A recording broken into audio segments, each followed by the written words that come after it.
गोपों द्वारा गिरिराज पूजन का महोत्सव। जय श्री राधे। आइए कथा आरंभ करते हैं। श्री नारद जी कहते हैं, साक्षात श्री नंद नंदन की यह बात सुनकर श्री नंद और सनंद आदि ब्रजेश्वर गण बड़े विस्मित हुए। फिर उन्होंने पहले का निश्चय त्याग कर श्री गिरिराज पूजन का आयोजन किया। हे मिथिलेश्वर, नंदराज अपने दोनों पुत्र बलराम और श्री कृष्ण को तथा भेंट पूजा की सामग्री को लेकर यशोदा जी के साथ गिरिराज पूजन के लिए उत्कंठित हो प्रसन्नता पूर्वक गए। उनके साथ गर्ग जी भी गए थे। वे अपनी पत्नी के साथ बहुत ऊंचे चित्र विचित्र वरणों से रंगे हुए तथा सोने की शाकल धारण करने वाले हाथी पर आरूढ़ हो गौओं के साथ गोवर्धन पर्वत के समीप गए। मानो इंद्राणी के साथ इंद्र ऐरावत पर आरूढ़ हो शरद ऋतु के श्वेत बादलों के साथ उपस्थित हुए हो। नंद उपनंद और विश्वभानुगण अपने पुत्रों पोतों और पत्नियों के साथ यज्ञ का सारा संभार लिए गिरिराज के पास आ पहुंचे। सहस्त्रों बाल रवि के दीप्ति से प्रकाशित शिविका में आरूढ़ हो दिव्य वस्त्र तथा रत्नमय आभूषणों से विभूषित श्री राधा सखी समुदाय के साथ वहां आकर उसी प्रकार सुशोभित हुई जैसे सची चकोरी और भ्रमरियों के साथ शोभा पाती हैं। हे राजन, श्री राधा के दोनों बगल में आए हुए विविध अलंकारों से अलंकृत तथा करोड़ों सखियों से आवृत दो सर्वश्रेष्ठ चंद्रमुखी सखियां ललिता और विशाखा चारों चवर डुलाते हुए शोभा पाती थी। हे नरेश्वर, इसी प्रकार रमा, बिरजा, माधवी, माया, यमुना और गंगा आदि 32 सखियां, 8 सखियां, 16 सखियां और उन सबके युद्ध में सम्मिलित असंख्य सखियां वहां आई। मिथिला निवासिनी, कौशल प्रदेशवासिनी तथा अयोध्यापुर निवासिनी, श्रुति रूपा, ऋषि रूपा, यज्ञ सीता स्वरूप तथा वनवासिनी गोपियां का समुदाय भी वहां उपस्थित हुआ। रमा आदि वैकुंठवासिनी देवियां, वैकुंठ से भी ऊपर के लोकों में रहने वाली दिव्यांगनाएं, परम उज्ज्वल श्वेत दीप की निवासिनी बालाएं और ध्रुवादि लोक तथा लोकाचल में रहने वाली देवी रूपा गोपांगनाओं का दल भी वहां आ गया। जो समुद्र से उत्पन्न लक्ष्मी की सखियां थी, दिव्य गुणमयी अंगनाएं थी, अदिव्य विमानचारियों की वनिताएं थी, जो औषधि स्वरूपा थी, जो जालंधर के अंतपुर की स्त्रियां थी, जो समुद्र का न्याय थी तथा जो वहर्षमती नगरी तथा सूतल आदि लोकों में निवास करने वाली थी, उन समस्त दिव्य अंगनाओं का समुदाय गिरिराज गोवर्धन के पास आकर विराजमान हुआ।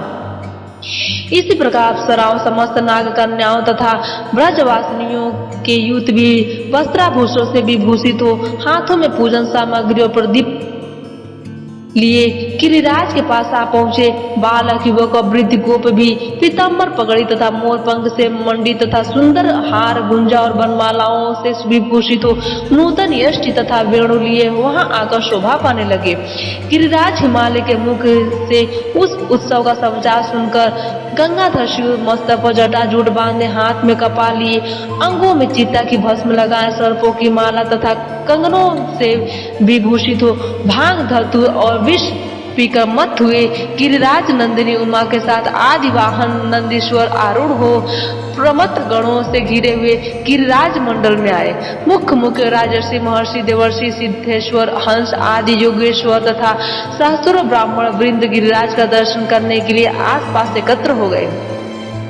गोवर्धन पर्वत की एक एक शिला रत्नमयी हो गई, उसके सुवर्णमय श्रृंग चारों ओर अपनी दीप्ति फैलाने लगी। राजन, वह पर्वत मत वाले भ्रमरों तथा निर्जर शोभित कंदराओं से उत्कन्नकाय गजराज की शोभा धारण करने लगा। उसी समय मेरु और हिमालय आदि गिरिंद्र दिव्य रूप धारण करके भेंट और मांगलिक वस्तुएं हाथ में लिए मूर्तिमान गोवर्धन को प्रणाम करने लगे।